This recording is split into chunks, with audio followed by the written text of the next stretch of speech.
thanks so much for coming out tonight. Really appreciate seeing everybody. I'm Matt. I work here at the library at planning the events. So if you have any ideas for events, questions about events, please talk to me. I'd love to hear more ideas. We just try and do what people want to see.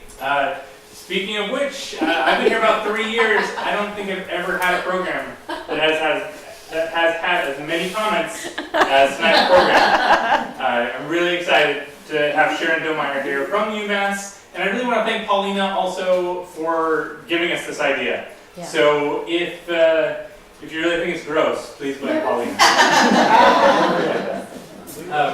So without taking up more time, please join me in welcoming Sharon Domier. It is my great pleasure to be here and talking about one of my favorite topics, toilets. I will say that as a librarian, I do a lot of research. As a traveler, I also gain a lot of personal experience with things. And like all of you, I use the toilet every single day. Right? Is there anybody here who does not use a toilet every day? Yeah, see? So we should talk about it.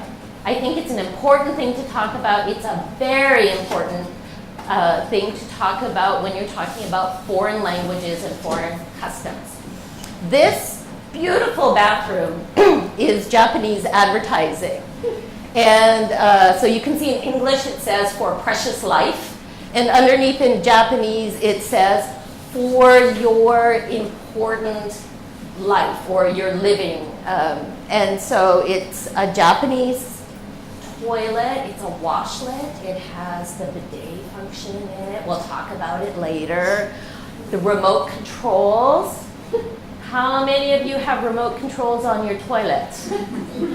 One of my clients does. Yes! My friend does. Yes. Amazing. Once you go remote, you never go back. But it has taken a long time for Japanese toilets to get there, and clearly we're far behind. So, this is where I started. My first trip to Japan was in 1977, and I was on a Lions Club trip. And one of the things that they did was they made us practice using chopsticks. Learn to pick up raisins with chopsticks. And then after you got better with raisins, you would use hard peas and things that were tricky. They never told us how to go to the toilet. And when I got over there, I saw signs telling Japanese people how to use a Western toilet because those were new over there. Right? And it shows you, do you see the footprints? I am going to use your laser thing, if I can figure it out. There it is. Right? It tells you what direction to face. You think that's funny. It is not funny. And I will show you why. This is the direction you face on a Japanese toilet. The opposite of what you face on a Western toilet. And you have to get low enough, right, that you don't pee down your leg. You have to have your pants in the right place. You have to make sure you don't lose your cell phone out of your pocket or your wallet, which happens all the time. You have to have very good balance to use these things. And I will tell you that people got it wrong all the time. And I was, I think on my second trip to Japan, and I met this young girl who was on a Rotary Club exchange, and she was in tears because she didn't realize she had to squat, and she couldn't figure out why she was having so much trouble. So it was at that point I thought, we need to be really clear about this stuff. And so I started collecting images. All right, so this is where I got started. Now, there are actually textbooks. So this is a graded reader for people who are learning Japanese as a foreign language. And it says, It's super interesting, Japanese toilets. This is a level 0 graded reader. That means you are in your first semester of studying Japanese and you have a very small vocabulary.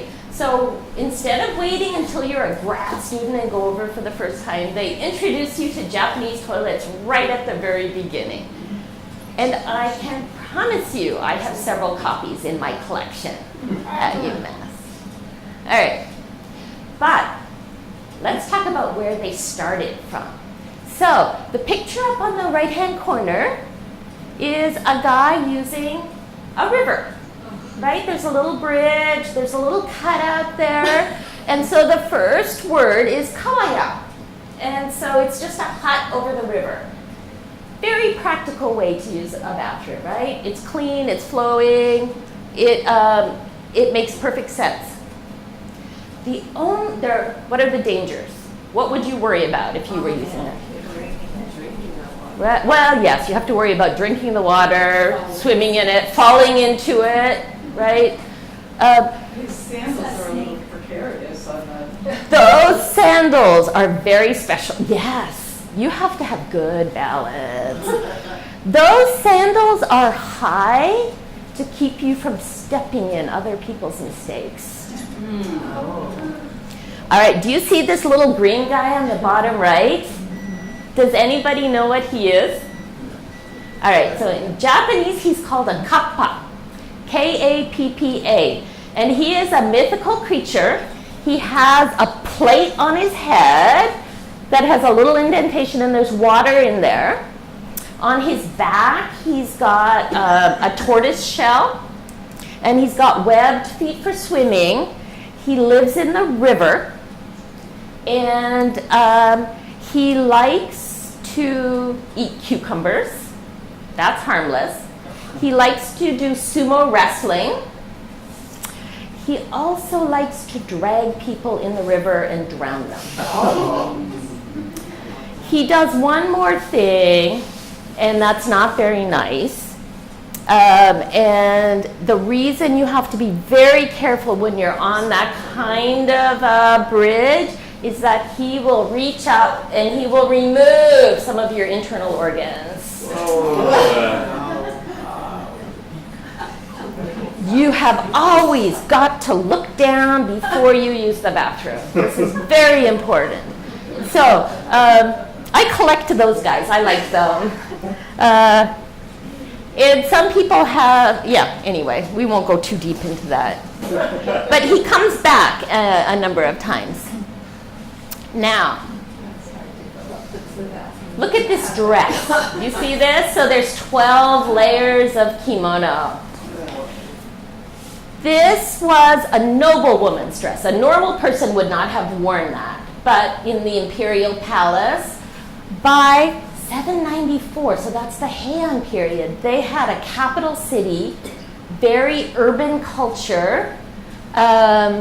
Murasaki Shikibu, who wrote the first novel, right, the Japanese novel Tale of Genji, this is what she would have worn. So, since we're talking about toilets, think about that, right? Can you imagine trying to flip them over and do, no. So she would have had a maid that helped her.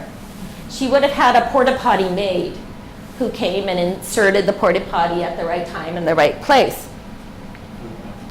So this is what Japanese toilets for the nobility looked like in the 8th, 9th century. The one on the left is lacquerware with a lid, because something smell, right? And then the one on the right is just a beautiful pot. And when the maid removed that and took it away, she would have covered it with cloth and hidden it behind a fan so nobody would know what was going on. Just like us, delicate women didn't want everybody to look into the contents of their pots. There's a very funny, sad story about a man who loved a noblewoman, and he loved her desperately, and she had no interest in him at all. So he thought, well, she's turned me down over and over again, but I can't give up my fixation on her. And so he thought, well, if I could look into her pot, it would, right? You would think so. It would turn me off so badly that I would be done with her.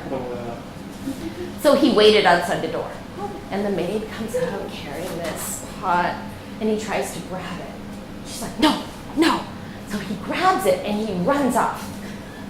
And he lifts the lid, and he smells it. And it smells like cloves, and it's just beautiful. Oh my, she is perfect. How can this be? And then he looks in, well, and it's this beautiful golden color, and so he's thinking about it some more. And he goes, but I still love her.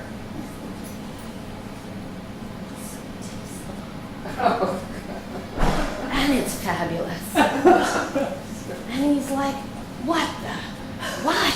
How can this be? And the story goes on, and you probably don't want to hear it. But in the end, there's a long explanation of how she had set this whole thing up. And she had used baking and cloves and tea and set it up and shaped it in the correct shape and did all that just to freak him out. And so once he realized that she totally had spoofed him, his eyes lit up and he was so shocked he fell over and died.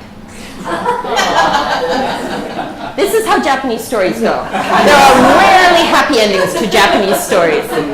But he died happy, right? So the next time you see a beautiful pot, think of love, unrequited love. All right, so on a less happy note, poorer people didn't have their own maids to look after them, and they didn't have beautiful pots. So they just used the road where they could use the road. Sick people had even less choice. They had people trying to balance them off the edge of the veranda. And this is a woman with cholera in the 12th century. And this is an entire Japanese scroll about illnesses. And it's all depictions of people with hideous illnesses, leprosy and all kinds of stuff. So I'll move on because the next one is even worse. When people use the street to go to the bathroom, you think, well, what happens to that stuff, right? There are demons. So if you are bad as a human being, you are cast into hell and you are brought back as a demon whose job it is to eat. And here you see more people with tall shoes. So those tall shoes are called geta, G-E-T-A, geta. And they are very hard to walk in, super hard, clanky things to walk in. But they kept your feet up out of the muck. You can still buy them in Japan. You don't often see people wearing them. Sometimes you'll see young punk guys wearing them to show off. But the tall ones are hard. All right. So I didn't want you to think it was all sickness. This is high literature. 16th century, this is an entire battle scroll they only had one weapon. They had a God-given weapon. And there was no differentiation between males and females. Everyone can be equally skillful at this. So just in case you think I make this stuff up, I will remind you I'm a librarian. I would never make anything up. I will always cite my sources. And this one is available through the Waseda University Library digitized collection. So all you have to do is look up those words, right? Pei gassen, emaki is the word you're going to use. It does come up in English. All right. there were also musical interludes of people who had a similar set of skills. And again, it comes up in the literature. So one of the very famous texts that we use in Japanese lit is called Early Modern Japanese Literature. It's sort of like Norton's Anthology of English Lit. Well, so you can read all about this in English translation in Early Modern Japanese Lit. It also appears in folk tales, animated folk tales for Japanese children, which is how I found out about it. So, all right, let's get back to serious stuff. So we started with rivers. We went to porta potties, and then, you know, what do you do with that stuff? And demons. And then, by the 13th century, farmers discovered the need for fertilizer. The capital quit moving, and so in order to supply food to all the nobles, the farmers had to farm. And they couldn't let the land recover. So they needed fertilizer to keep crop rotation going. And human fertilizer works. So this is the equivalent of a honey wagon. So these are pots for night soil collectors. And they started collecting. So this is a farm toilet. Here's a challenge. First of all, which way do you face? Forward. Oh. Do you face the board or not face the board? Face. Face the board, that's right. That is a urine deflector. You stand on, you squat on the boards, right? And there's often a rope hanging down the center for balance. Right? Kids fall in. There are stories of kids having to be hauled out of there. Well, you know, it washes off. But this is not where you do both of your businesses, because they learned early on to be efficient. You would want to separate number one from number two. This is Tofukuji. It's an old Zen temple. So it's like 700 years old. And on the right-hand side are the holes for number two. And on the left-hand side are the holes for number one. And then underneath are trenches to collect it and take it away. Sort of like the military, you know, but they had very clear rules for using toilets in Zen temples. Here's one with a good view, and the toilet shoes again, the high shoes. So here are the rules. Do not tell jokes. That's important, right? Doesn't it drive you nuts when you're in a bathroom and there's someone next to you, either talking on the phone or doing something? Yeah, do not carry a conversation with the person in the stall next to you. Common sense. Check that the stall is empty by knocking on the door. We don't normally do this. We should. How do we check? We look down, right? They do. Their doors go all the way to the floor. If you come from a squatting culture, you don't have doors that stop at the knees, because then you'd be hanging out altogether. All right? Also, you want to protect yourself from the toilet demons. Right? They're there. One way or the other, they're there. So, knock, knock, knock. Go in, use the bathroom, be quiet, come out, wash your hands, keep going. This is a beautiful bathroom. Sen no Rikyu was the guy who really founded tea ceremony. The whole art of tea ceremony and the ceremony, you stir this many times, you turn the bowl that many times, you present it, they thank you, they turn it back, they look at it, they drink it. Very formalized, stylized, formal ceremony. So this is the bathroom he made to go with his tea garden. Who wants to guess how you use that? Kitty litter box. Yes. What'd you say? It looks like a kitty litter box. Yes, I was thinking. It is. Oh, I see. You are, yeah. You put your legs on both stones, and then when you got the thing on the ground, and you cover it with sand? And yes. And there's a scoop over there. Wow. So you actually bring in tea ceremony paper with you. The kind you keep in your pocket, to eat sweets. So theoretically, you would put that down. Turns out nobody uses it. It's for show only. It's like walking into someone's house and you see it so beautiful and you're thinking, I'm not going to touch that. Don't touch this. But that's what you would do. You would step on, you would put paper down, you would do your business, you would fold it up, take it away with you, put more sand down, and walk out. What would you do with your little package? Well, Don't put it there, Betty. yes. Pack it out. It's a good question. If you were, there is always a usable bathroom elsewhere. So, yeah. Yes, it would be collected somewhere. Yeah.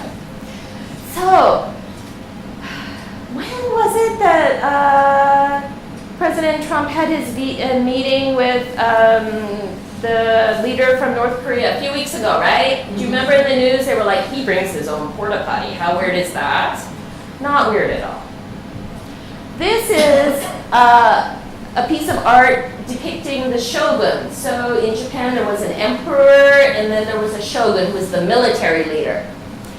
He had his own samurai servant who carried a portable urinal for him so that nobody could collect his product.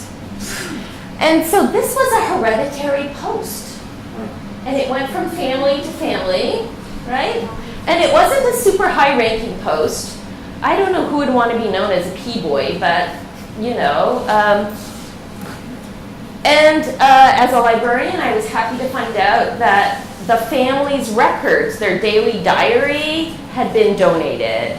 So there are 300 years of their activities, if there's any of you who really want to know. Yeah. That was kind of new for me.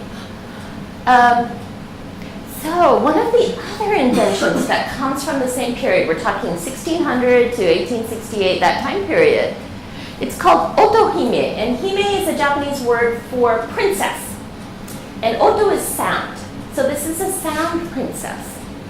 Now, men can be kind of bold going and, peeing and making sounds, but often women are more delicate about that, right? You don't want people to hear you, you run water, you cough.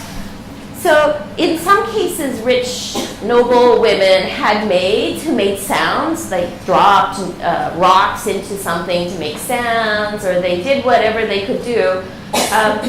This was developed so that they could pour a little stream of water through and it would tinkle.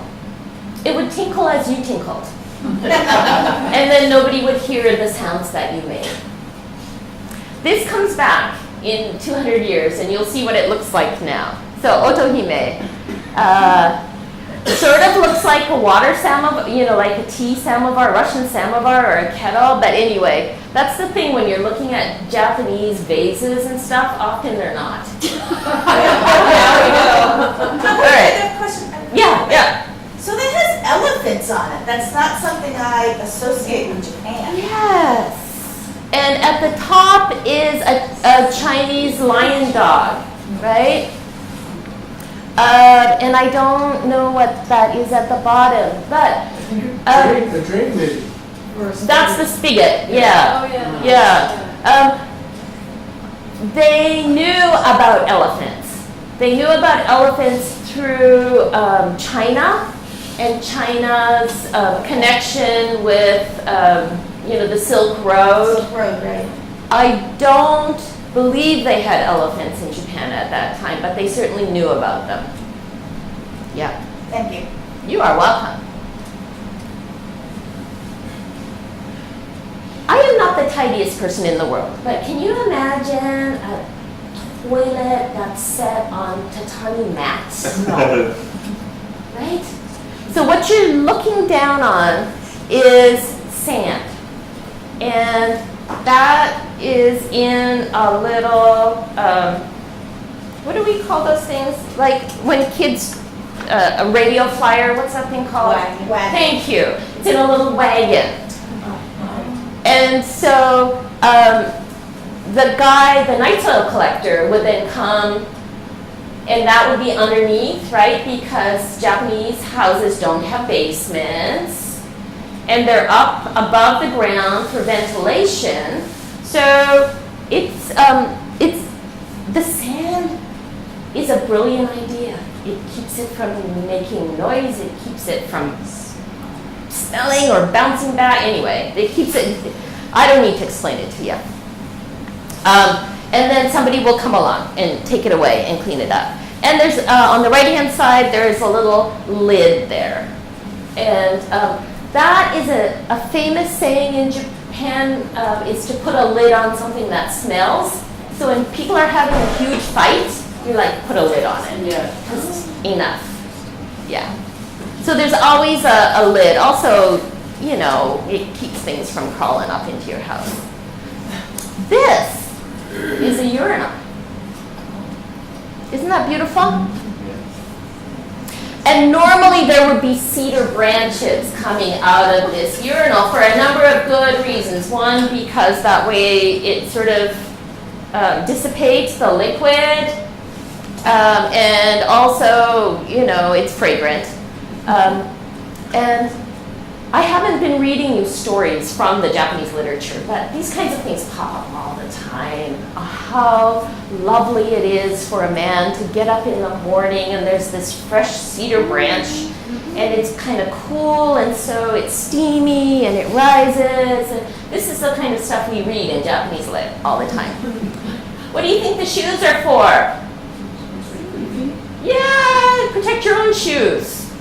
There are almost always specific toilet shoes in Japan. And it's one of the reasons we know somebody hasn't been properly trained is if they're walking around with toilet shoes. Which normally say WC on them, sometimes they say other things, but you always, as you look before you sit or squat, you look at your feet before you leave and make sure you have your own shoes back and not the toilet shoes. So many things to go wrong. See? I'm telling you, people cried all the time in the old days. Now they cry about different things. All right, big business. Here we pay people to pump our septic, right? You think that's normal? There, you got paid a lot of money for your produce. And how much you got paid depended on your rank, because rich people ate better food than poor people, so their feces had better quality. Children's was only valued at half that of adults because they were growing. Also nursing or pregnant women, theirs had very little value because all of the good stuff was being consumed by their bodies. There were big court cases about this. And after a number of court cases, it came down to if you owned your property, that was yours and you could sell it the way you wanted. And sometimes they got money, the landowners. Sometimes they got vegetables. Often they would get vegetables. If you were a renter, your landlord earned the proceeds of number 2, and you kept the proceeds of number 1, which isn't as valuable, and is also heavier in any case. And so again, there are wonderful court proceedings about this kind of thing, which we like to study. All right. There were public bathrooms in the Edo period, so 1600 to 1868. This is by the famous Hokusai. He's the guy who came up with the word manga, which is now very popular, comics. So he wrote comic sketches. This is a comic sketch of a samurai, so a warrior, who's creating a big stink, and his courtiers are there, his assistants are keeping him safe, but they can't stand it. He would never squat with his swords on. That's just wrong. Usually you remove them because, you know, things can happen, right? And as you can see, there's no privacy involved with that. It was even worse for women. Okay. You know how we often have problems finding bathrooms less so in stores in the United States? It was practically impossible to find public bathrooms in Japan when I was younger. So enterprising merchants would put urinals outside of stores. And then they would empty them out and take the proceeds from them and use them, right? And yes, women can use those if you can back into it. So in mixed bathrooms, when I first went over in the 70s, public bathrooms were always mixed, and urinals in the front and stalls in the back, and nobody thought twice about it. I will not tell you whether I was successful or not, but you can practice yourself. All right, this is a much more dignified one. Once we got to nice houses, the toilet was always in the far corner of the house. That makes sense, right?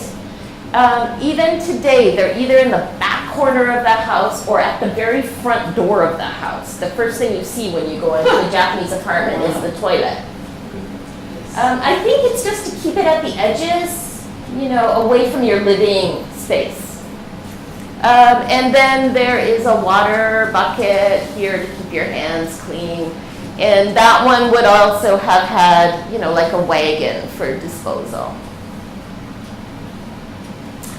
One of the professors sent me this. She was very proud. This is the first sit-down toilet in Japan. Nijima-jo was a young Japanese Christian who studied at Amherst College in the 60s. And so when he went back to Japan, the first thing he did was build himself a sit-down toilet. And it looks a bit rough, but anyway. So this is the first one. Generally, though, they looked like this for a long time. So porcelain on the floor, this is the water, right? And then sometimes there's a sink there as well, so that the water goes from the sink and then down into the toilet so that you don't waste water. Because Japan, you would think, has a lot of water, but in fact it's a country with very little usable water. So they're very careful about how much water they use. So this is what a Japanese squat toilet is supposed to look like. It's supposed to be clean and pristine. Are you ready? So these are on the floor.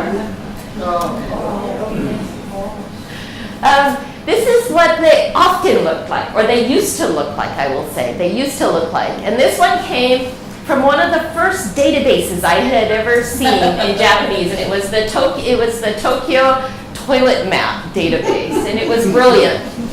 And I went to check the other day, and he quit updating it. But that was the #1 ranked disgusting toilet. So he ranked them according to whether they were dirty, dark, smelly, or scary. For good reason. He was not the only one. The Japanese government did a survey of office ladies in Japan, and asked them if they had any complaints about toilets. And they said, yes. The seats are cold. I can't stand the sounds of public toilets. There's no warm water in the water flushing. There's smells. I can hear the person in the stall next to me. The floor is dirty and the seats are dirty. So they had many complaints about toilets. When was that, what year? Around- This was the 80s. And then they started making, and we can find you the patents later. So this is Otohime, this is Princess Sound. What happened was women didn't like the sounds. And so the National Railway did a survey, and they stood in Shinjuku Station, and they counted how many times people flushed the toilet. And they counted that women, from the time a woman went into the stall and came out of the stall, how many times she flushed. Generally, you flush once before you start, maybe once while you're going so nobody hears what you're doing, and then once after you're done. And they found that the number actually went from 0, which made everyone a bit nervous, to 5. And that was a lot of water being wasted. So they helped to develop this thing called Otohime, and you press the button, and it makes the sound of toilet flushing. Oh, shit. Saves a lot of water, right? You can now buy portable ones, so that when you go to somebody's house, nobody hears you make those sounds. All right, so this was the first thing they did. I was going to show you the videos of this.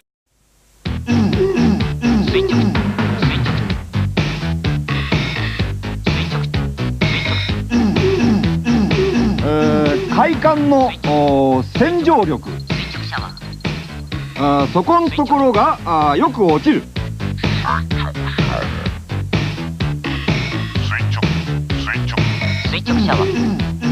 垂直シャワーのイナックス。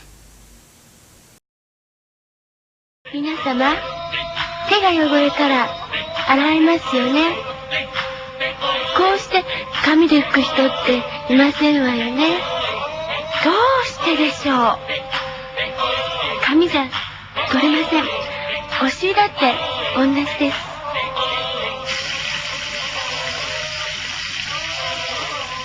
お尻だって洗ってほしい。ウォシュレット。 So if you can imagine, you're sitting on a Western toilet, a little hose comes out and shoots water.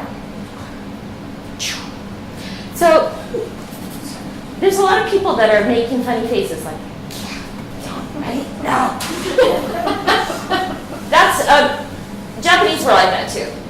So IMAX, the company IMAX, had this great big gorilla sitting on a Western toilet. And the thing shoots out, and then you just see his face.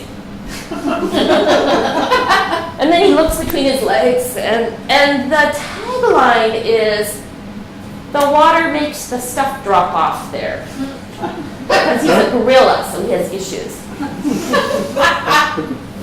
They did not sell very well. At the Toto, the company that really took off, had an actress.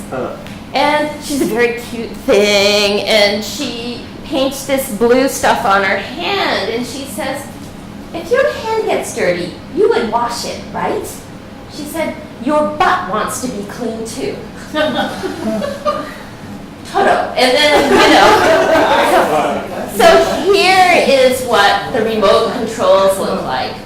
When I was a student, I used to have a part-time job explaining it to Americans because, Americans aren't that good with foreign languages, and people had these remote controls, and they were afraid of pressing the wrong buttons.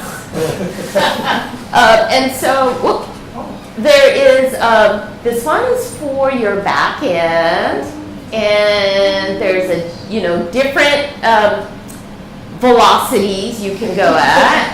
This is a bidet function. This is a blow dryer. This one is a water pressure, and whether you want the nozzle to the front or the back. This one is move, so that it moves for you, and this one has a massage feature.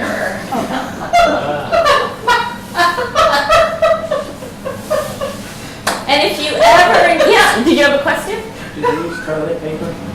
So you don't actually have to use toilet paper. They do use toilet paper. Japanese toilet paper is not very good because their sewer systems are actually not very good. They used it, they used the honey wagons for so long that they use very bad toilet paper. So you could get away without it now, or you could,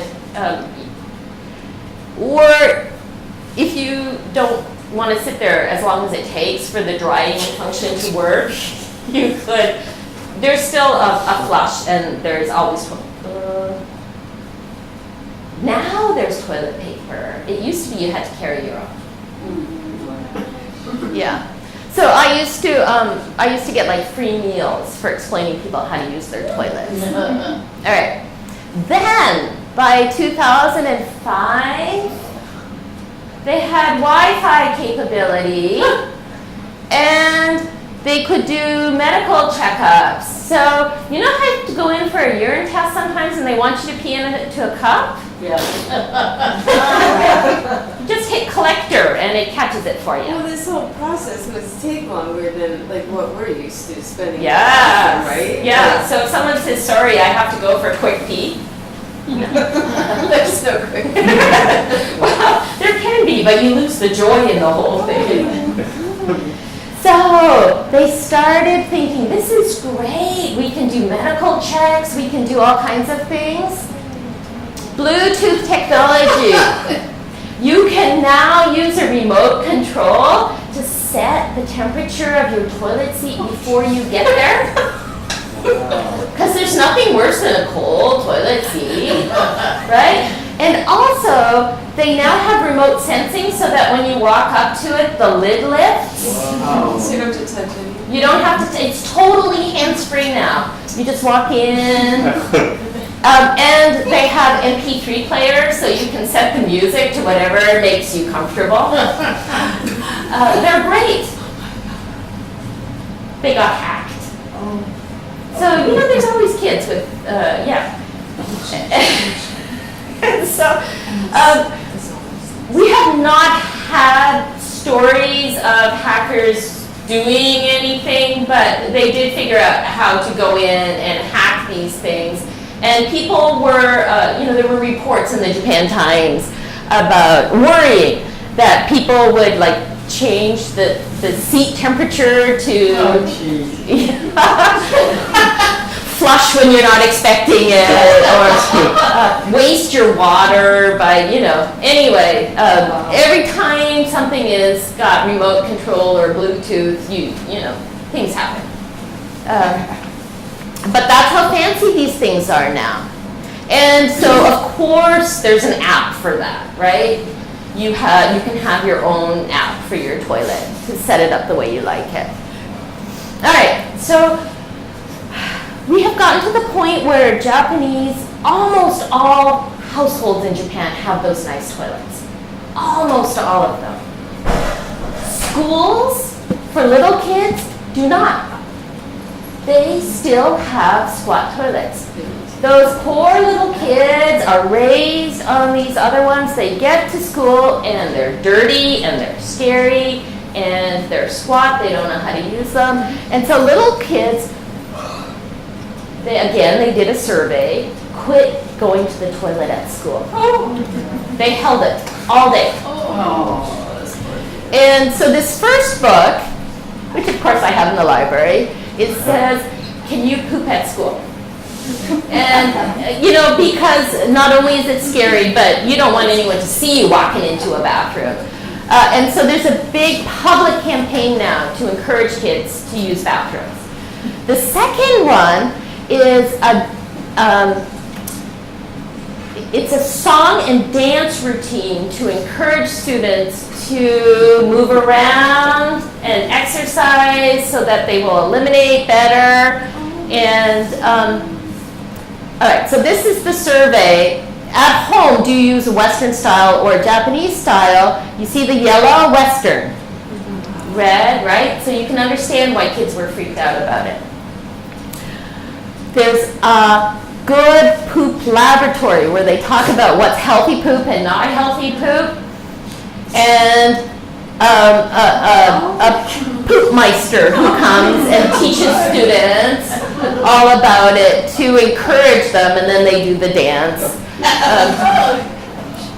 And the National Museum of Emerging Science and Technology had a huge exhibit in 2014 with hands-on as well.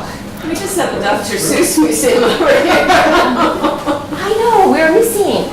So I had students who went. I was like, oh, this would be great. They had a huge ride. You put on a poop hat, and then they flushed you down.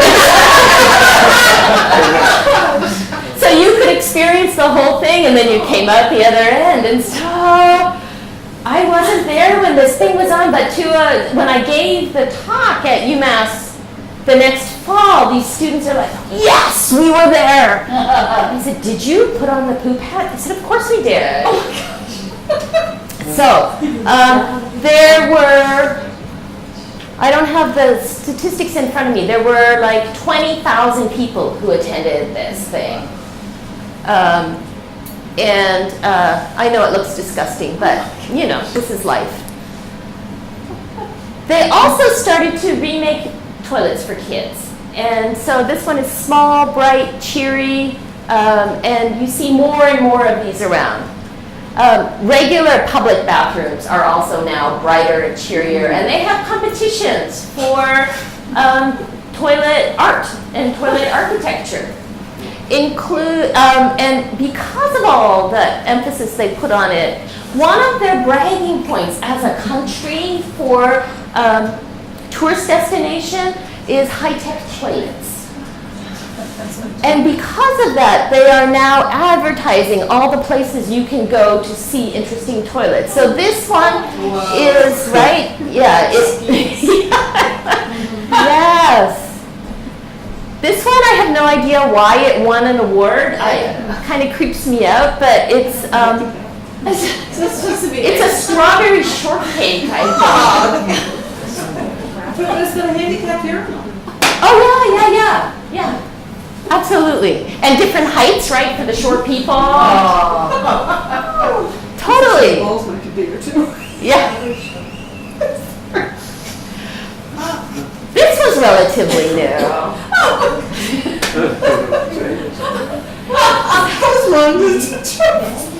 So this is the Toilet Bike Neo, and it is, it apparently runs off of green energy,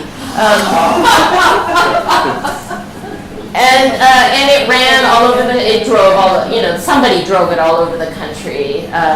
Advertising it. Never had to get off the And so again, you can, if you Google search toilet bike or toilet motorcycle, Toto, you can see the advertisements for it. And I used to show those advertisements, and people would be just like, no, this is wrong. But Japanese humor is different, and they just don't have a problem making fun of toilets and toilet behavior. Like this, right? So November 19th is World Toilet Day, which is a very serious thing because there are still 2/3 of the world that don't have proper sanitation, right? And girls who can't go to school because there's no safe place to go to the toilet. In Japan, it's just that their toilets were kind of bad, especially for students. And so they have the Good Poop Research Lab and the data of that kind of thing. They also started a poetry competition, and every year they ask people to submit senryu. Senryu are humorous poems. So these are all poems related to toilets or toilet behavior. And then this is Toto again. Toto does funny things. than they sell the toilet paper. Wow. So I am going to send all of you home with your own poetry, Wow. which you can keep or use. I don't care. Just don't give it back to me. So over 30, almost 37 poems were submitted back in 2015. And from the travel category, the winner was, whenever I have to go overseas, I get toilet sick.